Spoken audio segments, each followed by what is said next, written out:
Hey everybody, how's everybody doing? My name is Teese and I am the host of Woke Wednesday. Woke Wednesday, it is an UrbanT series that explores relevant topics of discussion to help us to stay woke. That means to remain current and informed. To help us get woke, that means to learn something new and gain a new perspective of what's happening in our world, in our communities, in our personal lives in order to become healthy, happy, and whole. So today I am especially honored because I get to sit here with my distinguished gentleman guest here on the episode of Woke Wednesday where we talk about men's mental health. So today I'm talking with Masara, who is a psychiatric nurse practitioner and founder of Telepsych, as well as James Harris, the Black therapist, speaker, and author. The panelists will share not only their personal stories, but also their professional experiences on the matters of mental health. We will discuss the signs of mental health in men, ways that men process stress and trauma, and also how our community can challenge the stigma associated with mental health. So before I get started, I want to ask everyone here to share, start a watch party, be engaged, send your questions and comments through the chat. We want to hear from you. Even send emojis. I don't care. Send me some love as we go along and let us know if this is resonating with you. Let us know if you feel this. Let us know what you're thinking as we go through. We want to make sure we're sharing the information that you want to hear about. So definitely drop your questions in the chat box. So without further ado, we're going to get right into it. And I want to start with introductions. I want you to know who these panelists are and where they're coming from. So why don't you share, we'll start with you, James. Why don't you share, who you are, what you do, just what you bring into the conversation tonight. Hey, what's going on, good people? My name is James Harris. I'm located in Richmond, Virginia. I'm a father. I'm a veteran. I'm an entrepreneur, and I'm also a therapist. I do community-based services as well as outpatient services. And I'm also the author of a book called "Man, Just Express Yourself," which you can get on Amazon, Barnes and Nobles, Target, Walmart, and of course my website, men2heal.com. And it's an interactive tool for boys and men to better express themselves. So we're talking about everything from grief, trauma, goals, affirmation, resentment, so many different topics that men usually don't talk about unless it's, in the barbershop or in another setting. So this is a good tool for, of course, parents, spouses. Get this tool for your husband. Highlight a couple chapters, plan a date night, and that way you guys can do it together so it wouldn't feel like a chore to it. It'll feel like something that you guys are doing to enhance your relationship. So I'm fortunate enough to be in this position. I'm also the founder of a movement called Men to Heal, which focuses on men's overall wellness, their mental health as well as their physical health. And what that does is pretty much seminars throughout, well, pre-COVID seminars throughout the world. I've done 5 different countries and a lot of states domestically, talking on the importance of men's overall wellness. So early detection, physicals, heart disease, other health issues and stuff like that. And of course, the mental health side, because men are often reluctant into seeking services. So that's why I founded that movement. Appreciate you for having me. Absolutely. I appreciate you for being here because I know that your perspective is one that we need to hear. Like you said, we don't always talk about these things, but we need to. Knowledge is power. Knowledge gives us at least a tool to be able to use to act. So thank you for being here.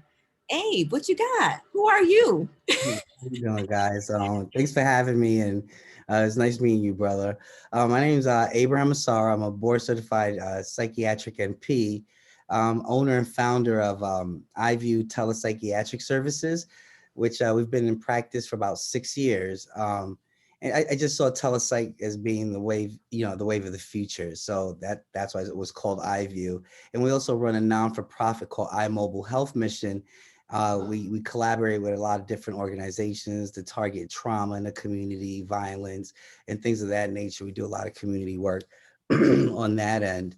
And besides my professional roles, and I love the way he introduced himself, because it kind of ties into what we're going to talk about.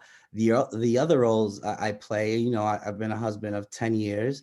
I've been a stepdad for about around the same time. I'm also a son and a grandson.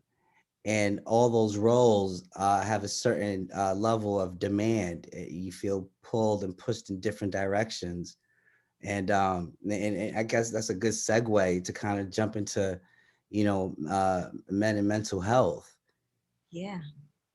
Yeah, absolutely. And we, like I said, we want to talk about that because coming from my perspective, and probably a lot of people that will be watching this, we're not in your shoes. There will be some men on here that will say, yep, that's exactly what it is. But the women that are watching, we're not in your shoes. So we don't get this raw conversation often. But we're gonna have it tonight because we want to find ways to support. We want to find ways to get through. We want to find ways, again, to inspire hope. That's what this show is really about.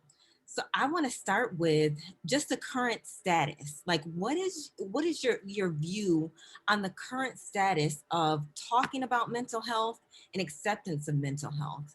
I mean, back in the day, it was one way. Where are we now with that? Have we gotten any further? What are your thoughts on it?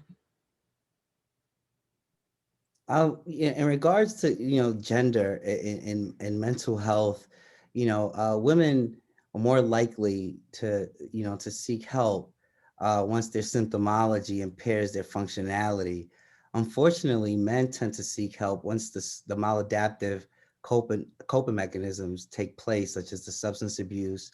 Might develop some personality traits, that impair the dynamics of a family. Um, again, this conversation can get really complicated as you add layers to it, such as race, socioeconomic class, so on and so on. But I'm just speaking in generalities as men.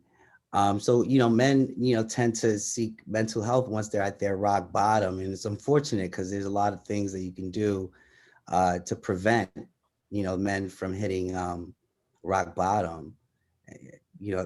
That's the way, that's what I've experienced during my time in private practice. Mhm. Yeah. So when you ask about the current state, I think it's increased from where it was maybe 5+ years ago as far as relevancy. More men are seeking services, I would say, and I see that influx coming in from myself and my fellow therapists. Um, and I think a lot of it has been due to it being more publicized from like different celebrities, athletes, and stuff like that. So we're fortunate now. So hopefully it is something that can be ongoing opposed to something that's trendy. But outside of that, it has been an increase. But to piggyback off what a man said, it has also historically been a lack of resources and availability for those services in those specific genders, geographical locations, and things like that. And specifically for men. Um, on my YouTube channel, I interviewed a couple of different fathers on the stress they endured for infant loss. It's no resources available for men in those instances, and they oftentimes, have to be the provider, the hard one, while the mom who also lost a child, but nobody else tends to check on the father. So just little things like that we tend to be overlooked. Um, in addition to other stereotypes within society. But outside of that, though, to be honest with you, I do think it has been more of an influx of men seeking services, whether they are trying to get inclined with centering or mindfulness or Mm. seeing me as a therapist and stuff like that. So I think we can and we should be fortunate enough to continue to encourage and support those efforts and continue to build. That's interesting you say that because I'm in a therapeutic model, I can see that, especially with this generation. This generations, they're more open to mental health and discussing. But I keep in mind that I do the medical model. So I'm usually seen after they're done talking to you, and once you do that referral, like maybe medications may help functionality. But going back to the role of a man in society, being pulled in all these different directions. that causes emotional stress, emotional strain. And the symptomology that a female may show compared to a male um, can look totally different. You know, men tend to internalize, and correct me if I'm wrong, because I'm speaking on your expertise now, brother, because you know the therapeutic models, but we tend to internalize things. And prior to this conversation, I was telling the teacher that this is going to be a very therapeutic conversation for me because I feel like I'm in the midst of it. And what I mean by that is, I'm 43 years old. So my generation, and when I was raised, it's be a man. We had to meet these certain standards. We couldn't be weak. And we had to make sure we fulfilled every role that's expected of us. And we don't get validated. And at the age of 43, I think the most important thing a man needs in a relationship or in any relationship that they're in, whether casual or romantic, is validation. And usually validation comes in a very distorted manner. And what I mean by that is you may be playing all your roles as a father, a husband, a son, the provider, the protector. You may be playing those roles adequately and look like the perfect man, but the only validation you get is when you miss a beat, when you forget to do one thing. And that's not a good form of validation, as opposed to just being validated for the efforts that's put in. So, Yeah, I would and to, challenge if that is even validation. yeah, Right, yeah. exactly. Can even call it validation, but that's how men usually hear it. Again, I'm speaking in generalities and nothing clinical, but in my opinion, that's just based on clientels that I've treated, is that's how they feel, that where they're not validated enough, and they're usually their deficits are pointed out faster than what they're doing great. And that starts too at an early age, like grade school wise, like those critical moments or those constructive moments get pointed out, but the praise is rarely there. So they grow throughout life with that emotional maturity being lacked because they weren't validated as a young boy. So now in his relationships, he's still not being validated. So that cycle has historically repeated again. And that right there is one of the core reasons why men tend to not open up. Because to him, functionally, it's happened when I was younger. It happened when I was a teen. It happened when I played sports. It happened now in my marriage. So why should I open up when I have this repeated cycle telling me this is the repercussions or this is the response, or I'm going to be invalidated, or I'm going to be told to man up. I'm going to be told, hey, Right. brush it off, keep going, or no, you can do it because that guy did it.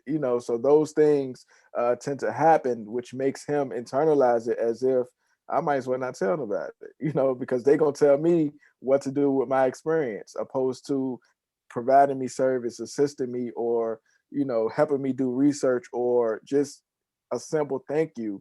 Especially during these turbulent times now, I can't tell you enough how many of my clients just want to process, like, yo, I'm just so on edge, I'm agitated, I'm nervous, I'm hyper vigilant. Like all of those things increased in arousal can cause to not only the mental health issues but the physical health issues.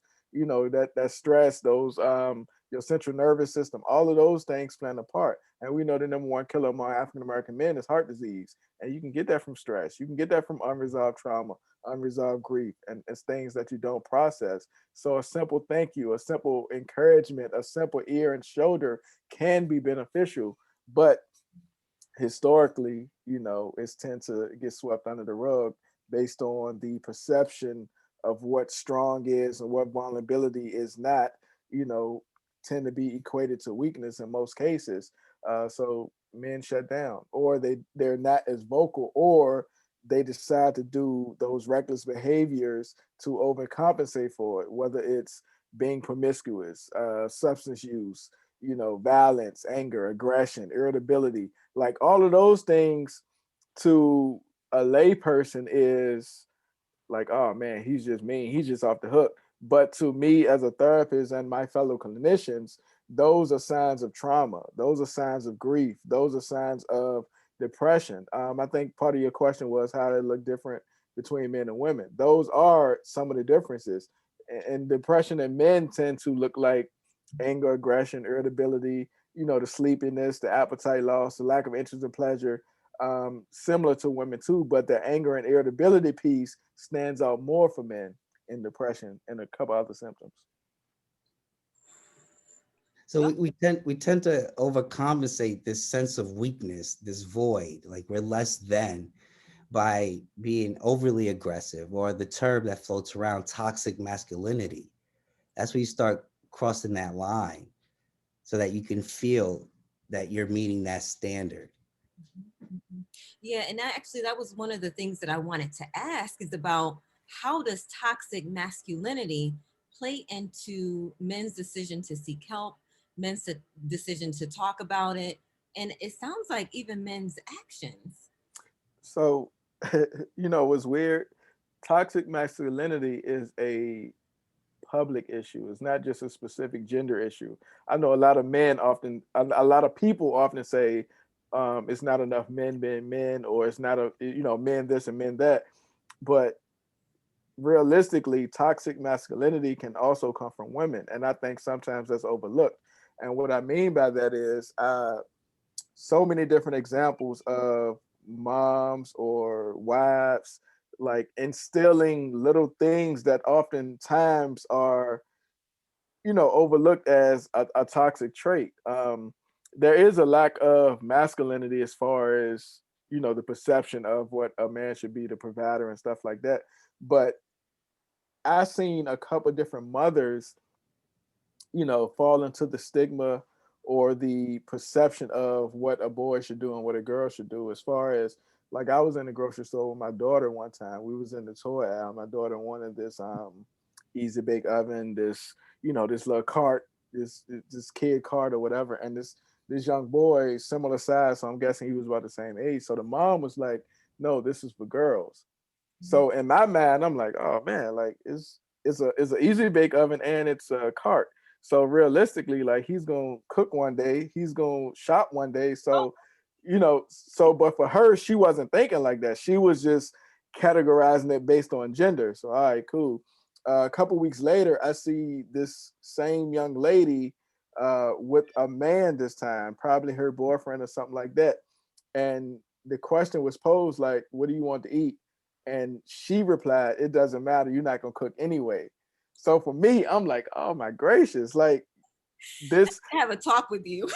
exactly, because the cycle was repeated. You just Yeah. prevented your son a couple of weeks ago from that same trait, but now this guy that you're dating or pursuing, you want him to do those things. So just imagine, like, that could have been your son a couple years ago. His emotional maturity could have been stopped at one of those moments, or he probably had that same experience, and now, yeah, he probably don't want to cook. He probably doesn't iron his clothes or do those other chores based on the fact of, it was categorized when he was younger. And a lot of people, again, especially women, tend to not look at those things um, as being toxic, but that is a feature of toxic masculinity. It's not just the men, um, victimizing and being overly aggressive with women and doing other things. It can be from women as well. Mhm. Wow, those are some really powerful examples of gender roles, of perpetrating our thoughts and feelings about what different genders should be and do, and how it may play into this idea of toxic masculinity. Like you said, not only men feeling it for themselves or exhibiting that sort of behavior, but women imposing that on men as well, as And as that plays out. so from a standpoint too, it's mostly just a social construct, because different cultures, Yeah. different age groups, they it's perceived differently. I'm 35, so when I was in grade school, it was a difference from when my daughter is in grade school now. I didn't have a male teacher probably until like the fifth grade. So all of my examples mostly came from women. Everybody in my neighborhood was single moms. So is it toxic masculinity or a lack of masculinity? So then we got to weigh those options. Like, who is that young man getting this example from? If the response or the authority figure is mostly female, is mostly women, it's mostly mom or that teacher who got an oversized class that she can't control. You know what I'm saying? Right, So right. Yeah. Yeah, those things happen. Yeah, I had a question that came in the chat box, so I'm going to read it here for you. How can a young man drowning under toxic masculinity, whether from a male or female, begin to heal? What's the first step? Is there, if there is no immediate support? Mm. That's I a would, yeah, so to be honest with you, I think he or any other person has to learn to validate themselves. That's important. You know, you got to create your own happiness. You got to create your own personality, and you also got to understand that um, from the standpoint of we have to ignore the perception of others, because if we live in the shadow or the concept of what other people want us to be, then that's what we try to attain to be, opposed to something that we actually want to be. So if he ignored those constructs of what masculine's supposed to look like, then that's what it is. Like, you know, it's so many different features. As far as, I know a couple different men or boys who didn't want to play football. They wanted to do gymnastics, or they wanted to do um, uh, sewing classes and stuff like that. But they were in this mode of living in the father's shadow or being a part of the neighborhood. So they did those things. So I would say, like, if it's something that you want to do, you got to go against the grain at times, you know. And then as far as that support piece, support is definitely critical. It's definitely something that should be, you know, for everybody. That's helpful in recovery. That's helpful in your mental health journey. That's helpful for just, you know, you as a person trying to aspire to be something else. So it's a difference though between support and enabling. So we have to ensure that we're supporting and not enabling, you know, those poor behaviors or those maladaptive behaviors in so many cases. And just to kind of piggyback off what he said to, you know, the person who asked the question, you know, what I like to tell my clients when they, you know, have this urgency and this need for change, I always remind that, you know, every masterpiece starts with a brushstroke. I mean, the Mona Lisa started with a brushstroke. Things don't happen overnight.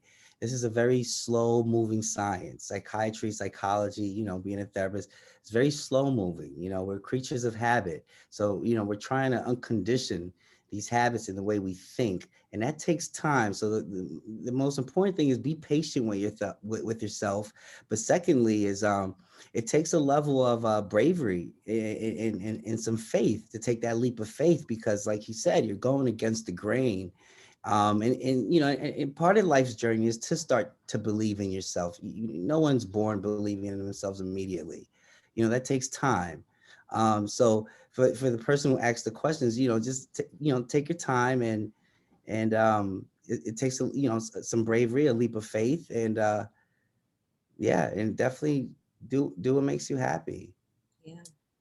Also to that person, I have a YouTube channel and I got a couple of different videos on there that may be able to help the young man on his journey. So that channel is Men to Heal, MENTOHEAL. Mhm. Yeah, that's excellent because it is difficult. And it's difficult for people our age, grown people. And you imagine a young person that's coming of age and looking to maybe do something a little bit differently or think differently, and what sort of support, resources, what sort of things are out there for him or her even to gravitate to, so that they can have that, because they may not immediately have that support or even that mindset around them to pick up on. So thanks for sharing that. We'll definitely have to check out your YouTube channel for sure. Get some of those good resources. Tell me about COVID-19. Tell me about the impact of COVID-19 on men of color and mental health. I want to know what you're hearing, what you're seeing, and what you're feeling in this age.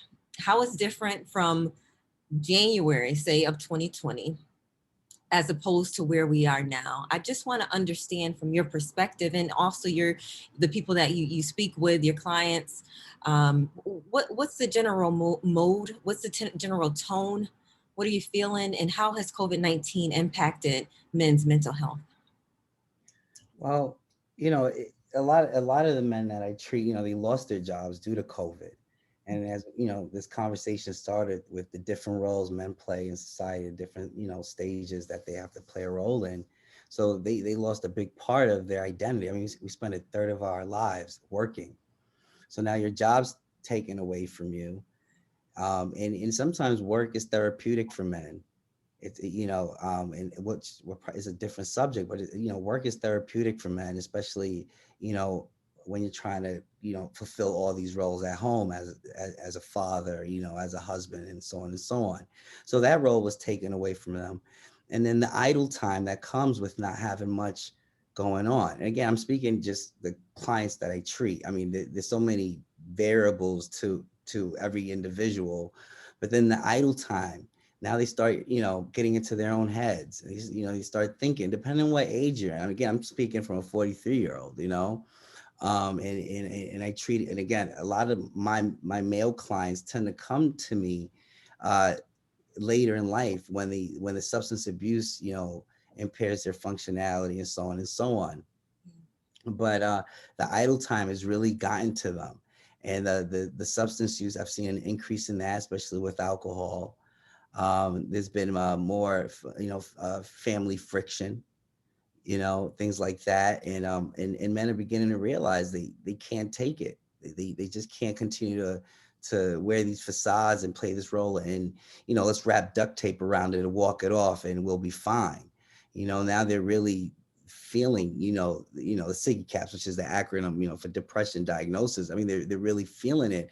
But, as he said earlier, the manifestations of these symptoms are so different with men and females. Men get aggressive when, a lot of these men feel inadequate and they overcompensate with aggression, and it causes, it puts this invisible wall in your relationship with your wife. Your kids see you acting differently. They see that you're not going to work every day like you used to. So you start questioning your identity, because our identity is pretty much made up of the people who surround you. So you know you know the COVID has definitely caused some emotional strife, and a lot of men that I've seen and talked to and treated, without a doubt. Yeah, same here. One of the main issues is, of course, not being able to provide, whether that's from a loss of job or just pause, based on the pandemic situation, and the added factor of grief, because a lot of people lost somebody, or know somebody who love, who knows somebody who lost somebody, and not being able to factor in the stages of grief being processed, has weighed heavily on not only males but of course women, in many cases. And of course, you add the added factor of, um, again, now, like, my adjustment to being out the house for 8 to 12 hours working is now, let me try to find something to do. Let me, do I want to build an empire or do I just want to rest? Because I've been working for so long, work or school or work, so for many people, that was the first time that they got an actual break. So some people took advantage of rest, and then for some people, it was their first time to say, you know what, I'm gonna take this time to build me a masterpiece. And the reality is, both those people were correct.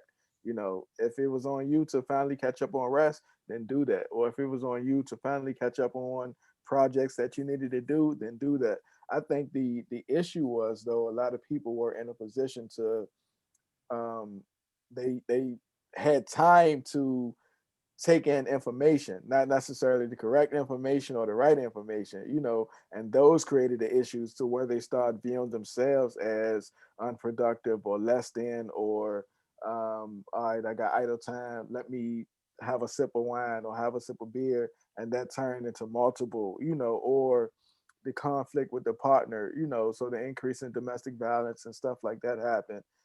So it was a lot of different factors that played into the pandemic and, the features of men. So with that too, it was a lot less spaces. It was already limited spaces to where men can go and process. But now, with everything being closed, you had to wait until some things became virtual, or you just had to not have them at all. So now you're relying on your ability to cope, or your ability to find an outlet and create an outlet, so you back to square one, or at that point, even a negative one, to be honest with you, being that it was already a lack. Yeah. Yeah, that's tough, right? I mean, we're in the middle of this right now. We're still in it, and it's a long it's a long period of time to be in this space. And I know a lot of men, like you said, and women are suffering, but we just kind of exhibit that or demonstrate that suffering in different ways. Hey, may I ask a question to to the brother because he's very knowledgeable? I'm just curious, friend. You know, as you see clients, in your opinion, what's what do you think is the prevalence of borderline personality disorder in African American males? Um, the lack of identity, that can be a factor. Um, the There's a couple different factors. We can talk about it all. So I because know I this is know, a whole new segment yeah, yeah, and I know she of got an borderline. agenda. Right, yeah, but I was curious because you're very knowledgeable, and I've picked up on a lot of misdiagnoses. I mean, I state the obvious when I tell you an African American male with severe PTSD, hypervigilance, could easily Mhm. be diagnosed with paranoid schizophrenia because the hypervigilance almost mirrors paranoia. But what I've also noticed is a lot of these males are raised by narcissistic parents or generational trauma. Untreated conjures up borderline personality traits that are diagnosed as bipolar. So I'm beginning to notice this. I haven't done much research because it's something new that I'm noticing, but I wanted to hear your opinion on it in the age group, between 25 and I say 38, that age group. Yeah, so you already hit it on the head, but you got to remember too, cultural competence and being from the culture is different. So oftentimes they're misdiagnosed or not diagnosed correctly. So those things are important as well. I know for me specifically, I'm looking at everything. Your biopsychosocial, the chemical makeup, your social economic factors, every factor that play into the diagnoses I'm viewing. But I can't say that for an Asian therapist or a Caucasian therapist who you Right. go to see, because to them, they are going off that presentation and not probably diving deep enough or not viewing that unresolved trauma as a symptom. They viewing it as a part of, like you said, one of those diagnoses that doesn't really fit.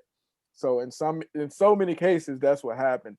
Even if you look at the young kids in school, especially the black ones with ADHD, is it ADHD or is it not trauma that's being processed? Mm, They're trying to get that attachment, they're trying to get that recognition or that help, but it's viewed as ADHD because that's the go-to. got it. Um, yeah, yeah. So we can go so much more, I man. But I know. know she got an agenda that Yeah, she. I'm sorry. No, no, no. It's good for us to talk through it. I'm glad you mentioned it because I think, us looking at our young people, our sons even, or people that are younger than us and how they may be processing trauma. Because we didn't talk a ton about that, about trauma and how we carry that trauma, carry trauma into our lives and how it manifests in men. We did talk about the aggression and how it comes out, but we didn't get into the too much into the depths of it, but I'm glad that we at least spent a little time talking about ADHD and how misdiagnosis can happen Yeah, for us. But I do want to go on to another slightly different topic. And this question, it's a tough one for me, especially being a woman in a man's life. The question is, do the women in men's life, mothers, daughters, wives even, put extra stress and strain on men unknowingly that may contribute to mental health conditions? Do you see that happening? I do, and again, like you said, unknowingly. So a lot of it is unconscious, um, and when it is direct, like blatant, I think they should correct it and then immediately, apologize or make adjustments. But that tends to not happen because he's a man, he'll get over it. So those add to the factors of the issue. But I do think unknowingly or subconsciously, those factors do happen, not just from women, but of course from other men as well. And it can cause that spiral or that detriment in some cases because now uh, and again, like my book, Man Just Express Yourself, men often don't express themselves. So it's difficult for him to tell his wife or his mom that he's overwhelmed or he don't want to do something because to him, That's how he was raised. He's supposed to do that. He's supposed to take the load off her, whoever her is, the mom or the the partner, So those things can be difficult because now he don't want to be viewed in their eyes as not being able to provide. And the bad Hollywood media will portray it as, oh, he's not providing, now she's going to do XYZ with this over hyposexual man now, or this guy who is perceived as getting things done, this alpha male, so those things are detrimental too, because he's getting these images, she's getting these images, and subconsciously it's embedded in him like, yo,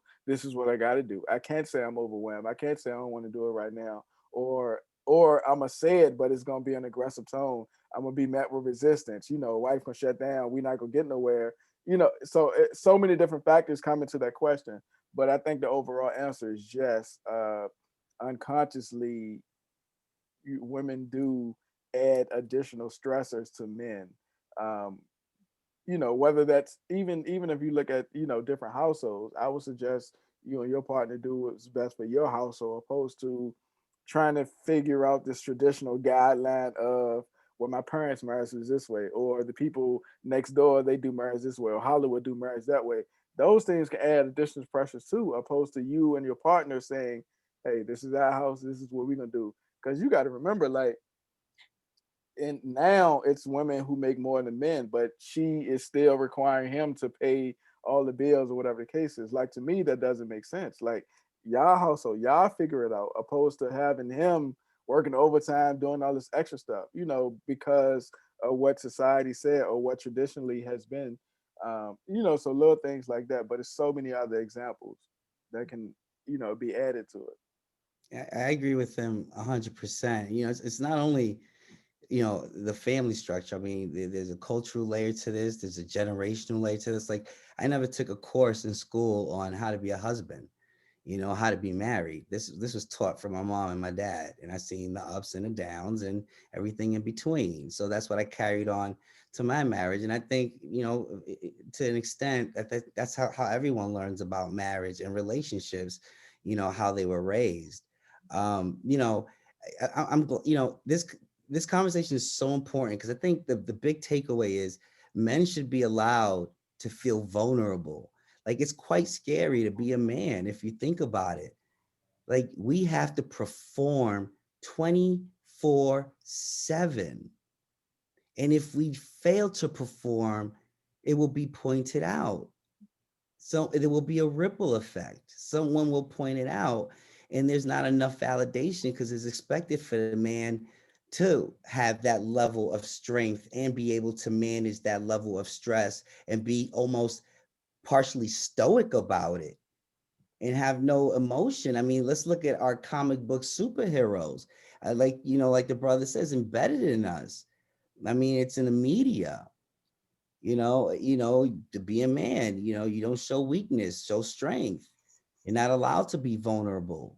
Vulnerability is weakness, and yeah, it's time that it is talked about because it's really it's really causing a lot of emotional strife. But the good thing about the current generation behind them, with the different gender groups now, I don't know how many there are right now, but I like the non-binary and the gender fluid because they're alleviating the stress of meeting these gender roles.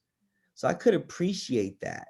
When it first, came about, besides gender dysphoria and DSM-5, right? I'm not talking about that. I'm just talking about, again, this gender fluidity and the different, it's relieved some stress. The rapper, Machine Gun Kelly, he came out with a nail polish that's unisex.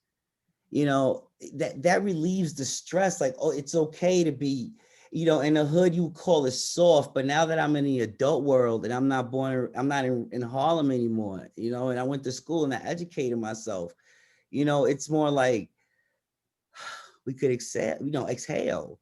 It's okay to be vulnerable. It's okay to be in touch with your feminine side. So I respected him for that, for coming up with a unisex nail polish. There is so much to unpack there, but the one thing I heard, and I know it resonated with so many people that are listening in because I see the comments rolling in. It's just on the fact that you feel like you got to be 100% all the time. You cannot fail. You got to keep standing. You cannot go down. Like whatever that may be, like that pressure, pressure bust pipes, like that pressure that you feel. And when you said it, I thought about myself being a Black woman and feeling that same thing, but it's different. But it's still different. It is. It's still different because as a woman, and you mentioned, I'm allowed to be vulnerable, whether I am or not, right? Because some of us are not because we just feel like maybe we can't, but I'm allowed to be. But for men, you don't get that grace. Yeah, in most cases they don't, because if you want to be vulnerable, it's a group out there who will willingly accept you with open arms. You guys can pamper yourselves, you guys can do spa days, you can do certain things, but it's not many safe spaces for men to do those things, because if he did, in some cases he'll be met with being demonized or being patronized for his vulnerability, as far as like, oh, you tripping, that ain't that bad, suck it up, you can do better, or all those things that add to the weight that he's already carrying. So not only is he getting it from society, but like you mentioned, he now goes home and subconsciously he's getting it from his partner. So where is his outlet? Where is his safe space to land? In Yeah. many cases, those things are constantly piling up. And I mean, that's not a shot at women to, change their tactics on like raising a man, or we just asking for support, because look how much trouble and grief it is within the world just for him. If he can't come home and find peace, it's going to be difficult for him to have an outlet to where it's healthy. And what I mean by healthy, I'm talking about mental and physical. I'm talking about just relaxing, just taking his load off, just finding that peaceful place. um it's a chapter in my book talk about a man cave, and that can be anywhere within your house that he goes to just process. Like, I'm in my shoe room now because my daughter is downstairs doing homework in the office. So for me, I find it where I can, um, just that safe space, so I can meditate, so I can just process, I can plan my day, I can set my calendar, I can do whatever. But that space is needed because there's not so many spaces outside who will allow me to do those things, because I'm constantly got to run. It's demands at work, it's demands from the community, it's demands from, the wife and the kids, all of those things factor add up. I understand that women have those same demands and same issues, but again, she can process, or she can cry and not be teased, so those things are the difference. It's so visceral what we're talking about that it even messes with the man's moral compass. And what I mean by that, a real example, you mentioned we're all entrepreneurs on this panel right now. And when you're an entrepreneur, there is no on and off button. You're on 24/7. You're putting out fires, you're trying to figure it out. So you've been working all day, you come home, and you haven't spent time with your family. But yet you have to make a call at 7 p.m. when you should really be at the dinner table with your family. Now your moral compass is like, wow, you really got there where you're deciding between money and your family. But without the money, we can't provide for the family. It starts messing with you morally. That's why I appreciate therapists, and I appreciate that because they give you that insight. I learned so much from you tonight, brother. I really appreciate your expertise. Thank you. Nah, man, I appreciate you as well. We definitely got to connect afterwards.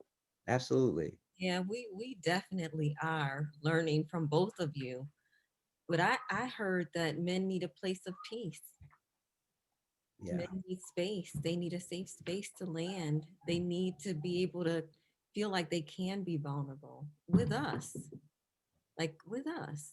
Like like if you can't come to us, like who else can you go to? But That's what I'm we're gonna made for, you know? I'm gonna complicate things. And again, maybe the brother can help us with this, but we come to you, and in terms like man child, needy, weak, sometimes are thrown at us by Yeah. the very people that love us because we didn't meet the expectations. So sometimes, I've heard, women say, I'm not his mother, I am his wife. So when a man's vulnerable, I'm assuming there's a little regression, and they get almost childlike, where they want to put, the head on their wife's, bosom, their chest. And I don't know how a female interprets that, but I know it's not looked as strength, or uh, so how can we be vulnerable and melt in someone's arms like a woman can? And in most cases, I think in those instances where a man decide to let you in and open up and be vulnerable, let his guard down, express himself, I think it should be accepted. It shouldn't be demonized or patronized, because again, that cycle is repeating. He's experienced that throughout his life, and now in his marriage or his relationship, he's experiencing it again. He's not gonna want to come back. So next time, he's gonna seek it elsewhere. He's gonna go to the bar. He's gonna speed down the highway. Substance use, different reckless behavior, and those factors add up. You might not think they do, but they do. Those are coping mechanisms that happen because they can't just process. They don't have uh that unity, that sanity that you may have. Realistically, like, you can go to your girls and say, "Hey, this is what's going on," and that group of a group of 5 women. If you tell them, "Yesterday, my man, we just hugged each other, we cried," probably 3 of the 5 women are going to say, "Oh, you, what kind of man is that?" Opposed to like, "Oh man, that's good." But the reality is, subconsciously, they want that man too to open up, because now they probably in that relationship just like, man, if I known what he's thinking, like, why wouldn't he just talk to me? Those things happen. But in those instances, it's immediate judgment, it's immediate chastise. Those things happen. So those safe spaces definitely got to be created. Men need safe spaces to land. Absolutely. Yeah. Absolutely. Well, listen, everyone, we have a few minutes left here, so definitely drop your comments in the box. I saw a few, and I'm definitely going to get back to them, but I wanted to make a quick point before I do. And I want to understand and hear your perspective on it. Women with our sons, they can come all day and they can put their head on our chest and they can melt and they can cry and they can do whatever they want to do because they're our boy. But then men go into these relationships with women, and I wonder if there's a little bit of a discrepancy. There's a little bit of a what the hell, right? Because this is a woman just like the a woman I had all my life that nurtured me, that cared for me, that let me be vulnerable. Because I'll tell you what, that boy upstairs right now, my 8-year old, he want to cry. Come on over, But once you get to be an adult, it changes. It's not the same. And now you're with this woman, similar to your mom. This is another woman, and you can't get that from her. I can understand where there could be some issue in that. I can understand where there could be some conflict in that. I could understand where there could be some concern. So thank you for sharing that perspective, because you know what, I'm picking up all kinds of gems. I'm picking up all kinds of gems from this conversation. For sure. But I want to go back. So someone asked about vigilance, vigilance, hyper vigilance. What does that mean? So let me explain it through examples. So trauma usually comes with 4 main symptoms, the hypervigilance, the flashbacks, intrusive memories, and nightmares. Hypervigilant. So if someone did some prison time, say 5 years, being in prison is a traumatic event. When they come out of prison, they're usually, looking over their backs. They're hyper vigilant. They want to protect themselves from the unknown or for what can possibly happen. If it's a domestic violence trauma, the female or the male, if they were the victim, they'll be hyper vigilant in their relationships. They'll be overly protective, guarded, not let anyone in. If it was sexual abuse, or so it's a heightened sense of you need to protect yourself, avoid things from happening. But that can impair relationships, and that can impair functionality. It can cause a lot of other different symptoms, being hypervigilant. Again, I mean, what's going on in the city of Syracuse, the violence that's happening. I mean, a lot of these kids are traumatized, but there's someone causing the trauma as well. There's this generational trauma, but their hypervigilance is what makes them so quick to go from 0 to 100 without thinking, because they're just ready to go, because they don't want to die or get shot like they saw their friend or their cousin, get shot last week or so. So that's what hypervigilance is. Yeah, and to add to that, hypervigilance also create defense mechanisms in us. So we're pretty much in a situation to where we're going to react opposed to responding. You reacting, and you doing whatever to keep yourself safe. Right. Whether it's looking over your shoulder or guarding your pockets or whatever, thinking that somebody's going to get you. But if you're responding, you're processing, you're viewing, seeing what's going on. So those things happen. Um, your partner, black males right now, probably all over the world, are in fear. Even a police officer can be across the street, but he in his mind, like, let me make sure I use my signal. I got my license registration Right. good. I don't have any alcohol, no weapons in the car. All right, cool. But his heart is still beating fast. That's hypervigilance. Those things happen. And if we continue to be hypervigilant at a constant rate without processing, we're gonna either become numb and desensitized to a lot of trauma, which a lot of people are. So Mm-hmm. when you see arguments and fights and shootings and stuff like that, people tend to not even better at no more because they're numb. It's so common. Those things shouldn't happen. Or the other thing that can happen within that is the emotional maturity is gone. So now it's affecting my ability to build relationships. It's affecting my ability to communicate with you. That's a two-part thing: the giver of the message, the receiver of the message. But nobody's checking to see, do you comprehend what I'm asking you to do? Because we both are on edge. And then if it happened in relationships, that's how trauma bonds are formed. So you're bonding over this traumatic situation, and there's no real chemistry there. There's no real relationship. There's no foundation to your relationship, but you both are stuck based on that trauma that's unresolved. Right. There's no trust. Everyone's guarded. Everyone's, well, thinking, what's the next person's move? And again, it aligns to your traumatic event. I'm not saying the symptomology is the same for all trauma. If your trauma is being shot, then you'll be hyper vigilant when you hear gunshots or fireworks during the 4th of July. If you're a soldier coming from war and you've seen your soldiers get shot, blown up, your hyper vigilance is going to be loud trucks on a highway. That's your trigger. I mean, you'll be hyper vigilant about that. So it all lines up with the trauma. So many of us face, right? The trauma that so many of us face, whether we faced it ourselves or the generational trauma that we carry from the one And before. that's a misconception of trauma too. A lot of people think they have to be directly involved in that traumatic experience, but trauma can be something that you witnessed, and it's a difference between acute stress disorder and post-traumatic stress disorder. I think when people think trauma, they automatically think the big T's, the catastrophic events, the uh, like the floods and Hurricane Katrinas or the 9/11s or the rape victims. But there are little T's in trauma, the stress at work, the relationship issues. Those things can be traumatic, the police killings, and acute stress disorders, anything traumatic within a month time. Post traumatic stress disorders a month and beyond. So it might not affect you like today, but it can present itself in a year, 2 years, 50 years.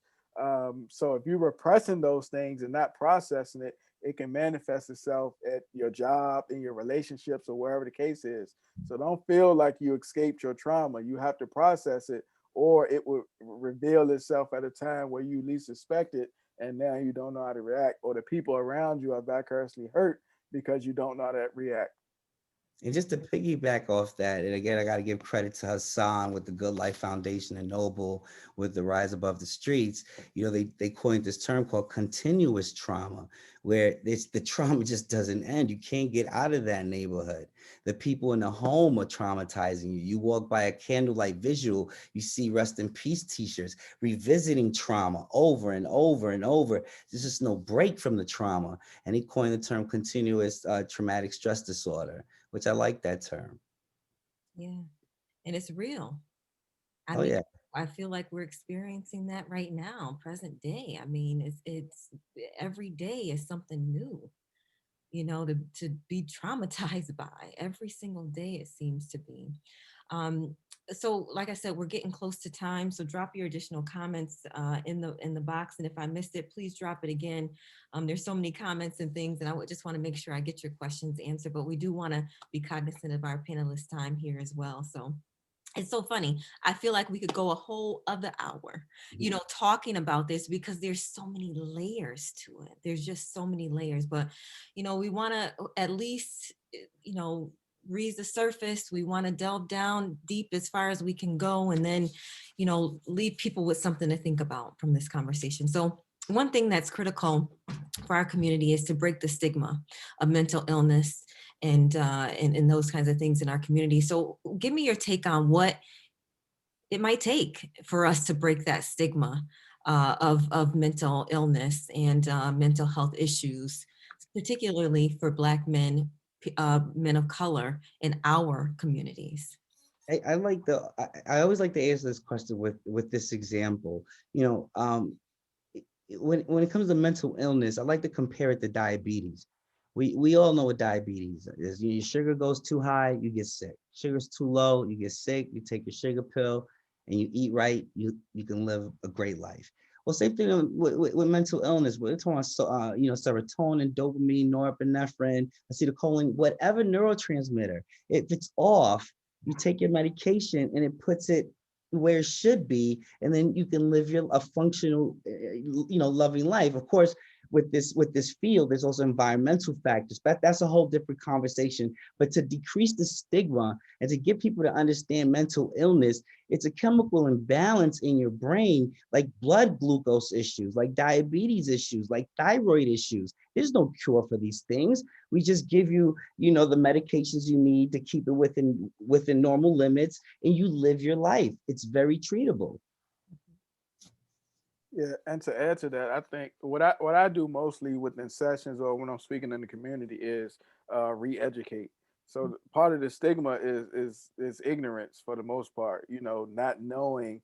Um, so a lot of men come to me not knowing that they can have depression. They still think depression is a female diagnosis. So what I do is re-educate them on the basic what depression is. So that's one way we can do it. Another way is those generational curses. Like, it's up to me to ensure that I'm stopping every issue that I encountered or inherited from the legacy above me. So that's another way. And then, we got to get over these factors of so many different things that we were taught were not accurate.